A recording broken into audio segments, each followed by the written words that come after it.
Hello दोस्तों, ये ज्यादा पुरानी कहानी नहीं है। एक दिन एक लड़का जो कि एक कंपनी में काम किया करता था, उसे किसी भी भूत प्रेत पर कोई विश्वास नहीं था। वह भूत प्रेत को बस दिमाग का भ्रम मानता था। एक दिन उसके कंपनी में कुछ काम बढ़ गया था, जिसके कारण उसे घर वापस आने में देर हो गया। वह अपने ऑफिस से देर रात को निकला। वह अपने बाइक से था। कुछ दूर चलने के बाद उसका बाइक खराब हो गया। अब वह अपनी बाइक को पैदल ही लेकर चल दिया। कुछ दूर के बाद उसे एक बस स्टॉप दिखा। वह कुछ देर वहां रुक गया। उसके पास एक साधु आकर बैठ गया। साधु अपने पास एक बीड़ी रखा हुआ था। वह अजीब तरीके से उसे पी रहा था। उस लड़के की एक आदत थी कि वह किसी से भी बात करना शुरू कर देता था। वह इस साधु से भी बात करने लगा। बात ही बात में इस लड़के ने कहा, बाबा, मैं किसी भी भूत प्रेत को नहीं मानता हूँ, बस सब झूठी बातें हैं। साधु ने कहा, तुम भले ही भूत प्रेत को मानो या फिर न मानो, लेकिन तुम यह न कहो कि भूत प्रेत नहीं होते हैं। ये सब कुछ होते हैं। इस पर उस लड़के को थोड़ी सी हंसी आ गई। उसने कहा, भूत होते हैं तो क्यों हमें नहीं दिखते हैं?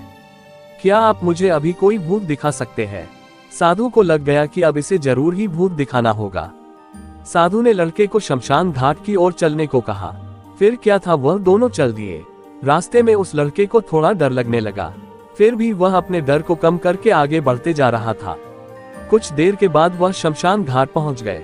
शमशान घाट में अभी कुछ लाशें जल रही थी। साधु ने उसको एक ऐसे स्थान पर बैठाया जहां कुछ समय पहले की लाश जली थी। साधु ने जमीन में एक लोहे का कील गाड़ दिया। उसमें एक सफेद धागा बांध दिया। इस धागे का अंतिम डोर उस लड़के को पकड़ने को कहा। अब उस लड़के को हद से ज्यादा डर लग रहा था। उसकी सांस तेज हो रही थी। इसके साथ ही उसके हाथ पैर भी कांप रहे थे। फिर भी उसने धागे को पकड़ लिया। साधु ने कुछ बतासा को 4 जगह पर रख दिया। सारे बतासे उस धागे की पास ही एक लाइन में रखे हुए थे। उसके बाद साधु ने लड़के को सावधान किया, अभी कुछ आत्मा इसको खाने को आएगी। जब तक वह इसको खाकर चले न जाए तब तक तुम अपने हाथ के धागे को मत छोड़ना। यदि तुम ऐसा करते हो तो तुम्हें नुकसान हो सकता है। फिर साधु से मंत्र पढ़ना शुरू कर दिया। कुछ मंत्र पढ़ने के बाद साधु ने उस लड़के को आंख बंद करने को कहा। फिर कुछ देर के बाद ही आंख खोलने को कहा। जब उस लड़के ने आंख खोला तो वह जो देख रहा था, उसे उसके ऊपर विश्वास ही नहीं हो रहा था। वास्तव में वहां 4 आत्मा थी जो कि बतासे को खा रही थी। लेकिन जब उसने ये देखा कि उसके पड़ोस में रहने वाले व्यक्ति की आत्मा भी वहां है, जो कि कुछ दिन पहले ही मर गए थे, तो उसके हाथ से धागा छूट गया। अब वहां पर वह साधु भी नहीं था। वह लड़का तेजी से शमशान घाट से अपने घर की ओर भागने लगा। जब वह अपने घर की ओर जा रहा था तो उसे पीछे से कोई उसका नाम लेकर बुला रहा था।